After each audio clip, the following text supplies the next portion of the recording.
Hey everybody, it's Rabbit. Welcome back to the channel. And the developers just put out the very first list for the split battle ratings for air and ground for certain aircraft. Now this is only the first set of changes. They will be upgrading this incrementally, and this is also just the first iteration, so some of these might not go through or some of them might be a little different, but I thought it was worth going into a deep dive into exactly how all of this looks, just so we can get an idea of where the developers' heads at in terms of what aircraft are perhaps a little too good or not good enough in terms of the air and ground mix.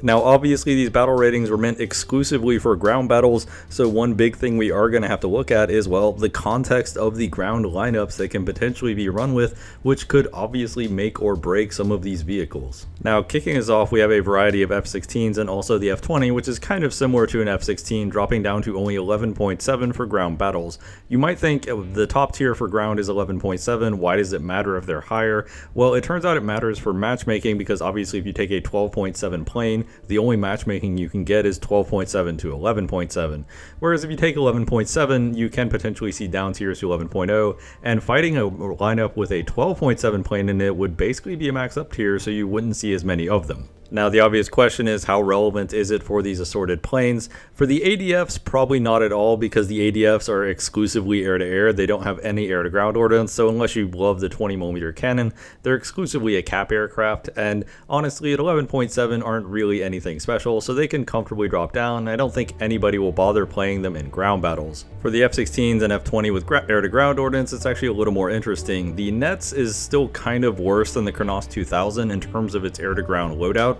So unless you desperately need the flight performance, which in ground RB most of the time you don't, you'd probably still take the Kronos 2000 if you're trying to stay at 11.7 or below, and obviously something like the Barak 2 if you want to go above it.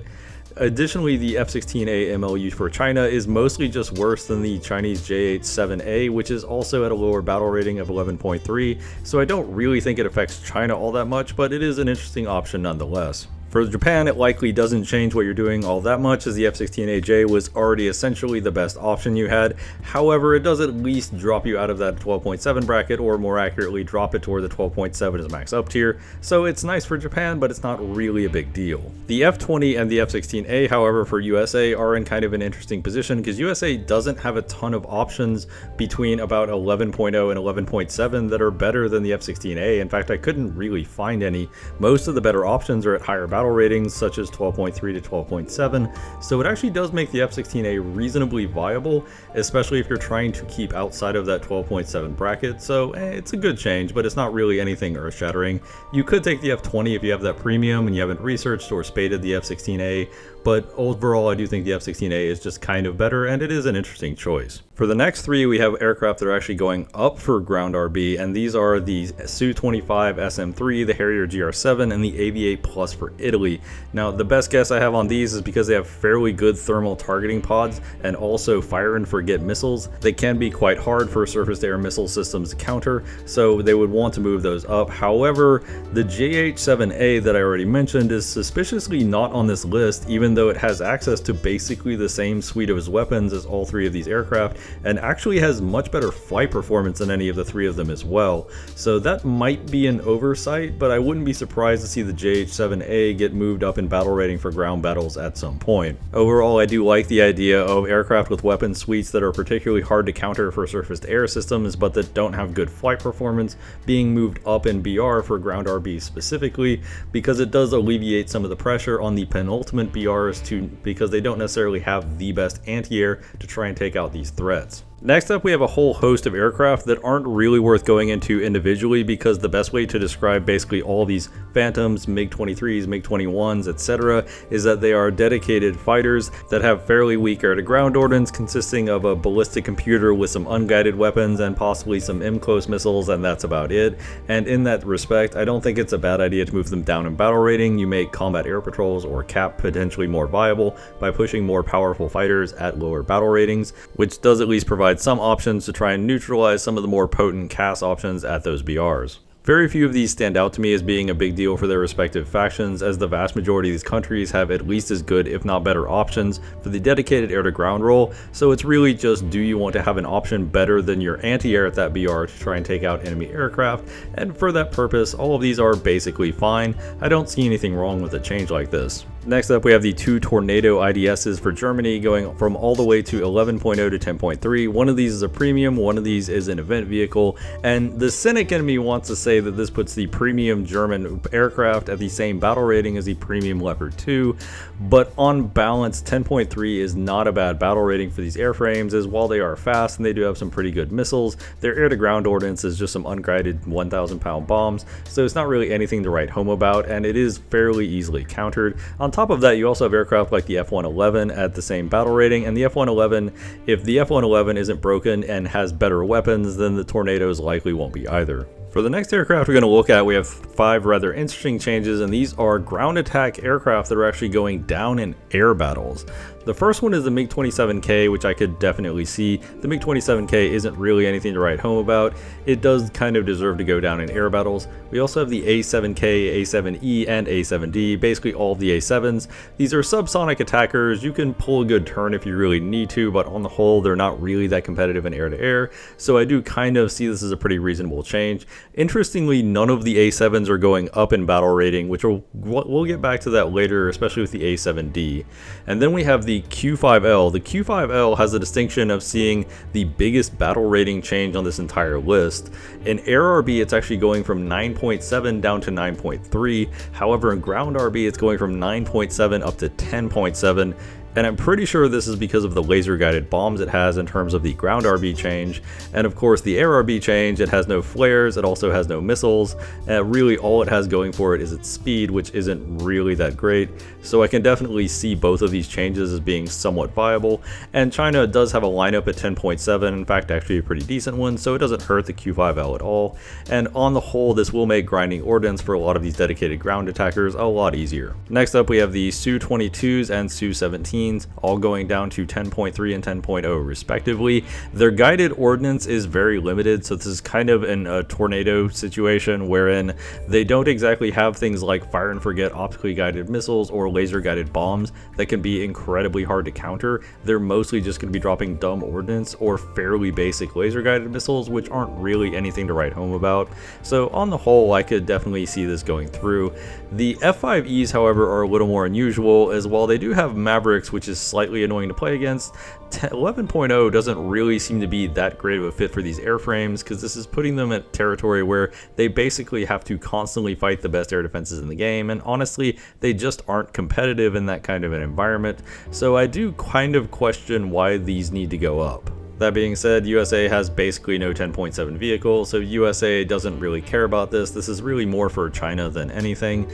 And for China, they already have the Q5L, which is still a pretty respectable ground attacker around 10.7. So on the whole, I do think the Chinese one has its viability completely shot because China doesn't have an 11.0 lineup, but the American one is about as viable as it always was as a CATS option. That is to say, not very much, because USA just has way too many options around this battle rating. And closing off this little segment, we have the Cfir Canard for Israel going down to 10.3 and the F4F for Germany also going down to 10.3. The Cfir Canard is basically irrelevant. You would never play this as a CAS option. At 11.3 to 11.7, you just have significantly better options like the Kronos 2000, and of course pulling up your 9.3, maybe 9.7 if you have the Merkava 2D into a 10.3 just for a CAS plane is really not worth it on any level. The F4F for Germany is an interesting pick going from 10.7 to 10.3 because it does carry a pair of Mavericks potentially, so it does seem a little incongruous with some of the changes we've seen so far, specifically things like the F5E. I'm not sure why this is considered basically 2 mini BR jumps worse than the F5E, but it is what it is. It looks like Germany will have a ton of options for their 10.3 CAS at this point, which is interesting because previously they had very few. For our next little batch, we have the F-104Gs that are all going down to 10.0. This seems perfectly fine. Most of them have very limited air-to-ground ordnance. At most, you're talking a pair of AS-30 Nords or a pair of bullpups. Not anything to write home about, and I really don't expect we'll be seeing a ton of them around this battle rating, especially because at 10.0, they aren't super competitive against a lot of the anti-air and other CAS options. Next up, we have a whole host of aircraft that are pretty easy to describe. All of these aircraft have laser-guided bombs, and all of them are going up in battle rating. Now this is where the discussion about lineups and ground RB cast starts to get really interesting, because a lot of these aircraft don't really have any effective lineup at the proposed battle rating they're being put at. To use some examples, the Buccaneer S2B and Jaguar GR1A for Britain are going up to 10.7. Now Britain has a 10.3 lineup, but they don't have a 10.7 lineup, so you would have to play it into an up tier. And of course, Britain has no 11.0 lineup either. They only have an 11.3 lineup, and 11.3 you have the Tornado, which is just kind of better than both of them. So unless you're really obsessed with playing a Jaguar, this kind of kills both of these aircraft stone dead. You might as well just take the Tornado. The AMX going from 10.3 to 11.0 is in a very similar boat, in that at 11.0 Italy has no lineup, at 11.3 you have a Tornado, and the Tornado does a lot of the AMX's job but better. France also has a similar issue in that France has no lineups currently between 9.7 and 11.7, so while the Jaguar A, Jaguar E, and Super Etendard didn't see that much play to begin with, they're basically a complete waste of time now. Ironically, it does look like France was about to get a Benelux component with a Leopard 2A4 in its tech tree, which would have actually given some of these aircraft a home, but screw France, we're going to modify the battle ratings of these planes just in time for them to not be usable. Womp womp. The A6E tram kind of makes the most sense out of this bunch, because with a potential of up to 9 laser-guided bombs, which allows you to essentially just stay in orbit and never have to RTB, so unless somebody wants to take a plane up after you, you're probably not going down anytime soon. That being said, 10.7 USA doesn't really have a lineup, and 11.0, there's basically no reason to take it. You're going to see top-tier anti-air like the Ito, the Pantsir, etc. basically all the time, and the A6E is just completely useless against those kind of threats. If USA had a viable 10.7 lineup, I think the A6E would be in a decent enough spot at 10.7, but you basically can't play USA at 10.7 right now without just throwing in a random aircraft and pulling your 10.3 up, which doesn't really make a lot of sense. The F4F early for Germany and the MiG-21 SPSK for Germany are also going down in battle rating. Germany does have lineups at both these battle ratings, but as we've seen, the 10.0, 10.3 BR bracket is getting pretty stacked for options, both in terms of dedicated fighters and dedicated ground attackers. However, the SPSK at 9.3 might actually be a viable option, especially given that Germany does have a pretty good 9.3 lineup. Here's where we're getting to the real weird one, the one that makes no sense to me. The A10A is going up to 10.3 and the A10 late going up to 10.7. These aircraft don't have great flight performance at their battle rating. They're very easy to intercept with radar guided missiles. They are not that difficult to intercept with IR guided missiles either. Pretty much all planes and helicopters can shoot them down very easily. The only real advantage they have is they have AIM-9Ls and they have Mavericks, but their damage model is absolutely abysmal. They tend to just die to 50 cals. And the vast majority of A10s that spawn just spawn in, die, and do literally nothing. I don't think these aircraft are so powerful they deserve to go up in battle rating. Both of them could be put at 10.3 and they would be perfectly fine. At 10.7, the 8.8 A10A late is essentially just dead on arrival. There's absolutely no reason why you would ever take it, because as we said before, USA does not have a 10.7 lineup, and at 11.0, you just have better planes. I'm really disappointed by this, especially considering the good old Su-25 didn't get hit at all. The SM3 version got hit, but the 10.0 version, that's easily the most busted aircraft in that BR bracket, didn't even get touched, and that thing needs to go up to at least 10.3 if not 10.7. But the good old A10 got hit instead. What can I say? Now we're at some pretty brutal BR changes that kind of kill the viability of a lot of these aircraft. So starting with the Ayit, 9.3 to 10.0. Israel has no 10.0 lineup, and if you don't have the Merkava 2D, it doesn't even have a 9.7 lineup either. And by the time you hit the next viable lineup at 11.0 with the Merkava 3Ds, guess what? You have the Kurnas, which is just a better version of this plane. So the Ayit just absolutely gets murdered by this change. I would have liked to see it get changed to 9.7 to at least allow it to be used with the Merkava 2D, but in this state it's kind of unusable. The A4Es are not really doing all that much better. The A4Es are going from 8.7 to 9.7.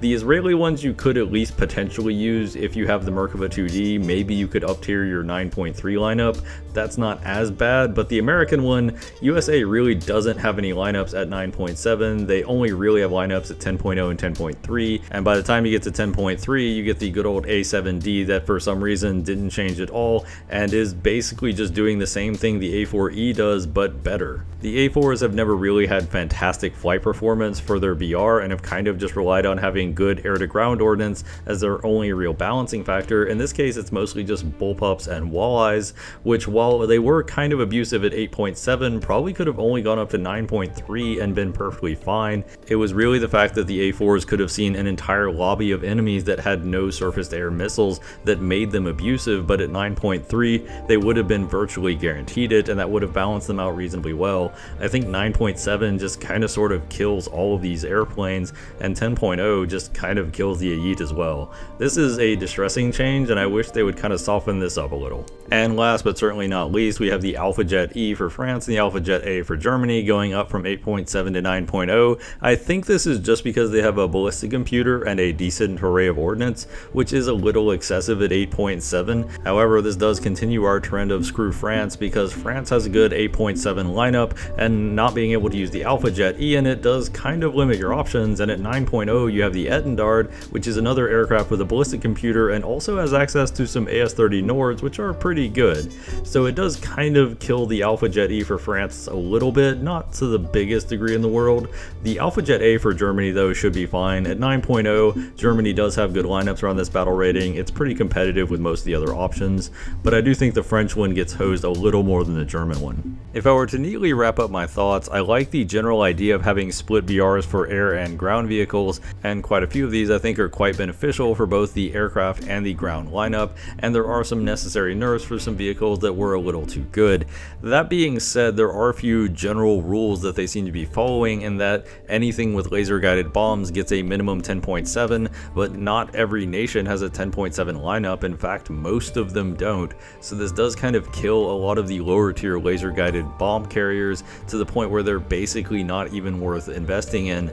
And also you have some really weird decisions like the A10s going up, despite the fact that the A10s, while pretty good in the right hands, were a far cry from game breaking and weren't exactly the easiest to use, as a lot of new players just take them out and get smashed in them, on top of the fact that the Su-25 at 10.0 didn't get touched at all, which is a bit of a head scratcher. And then of course you have the A4s, which get kind of nerfed into oblivion, with not just having some of the biggest jumps in BR, but jumps in BR to the point where neither of their respective nations really have meaningful lineups for them to be a part of. For a first draft, I think this is fine. However, there does need to be a little bit more context applied to exactly how powerful the weapons are, what lineups are available for those aircraft, and of course what anti-aircraft options they can face, because obviously putting an aircraft at 10.7 has pretty big consequences in that now you're fighting the best anti-air in the game and potentially some really good interceptors in a max up tier, which some of these 10.7 planes just stand absolutely no chance against.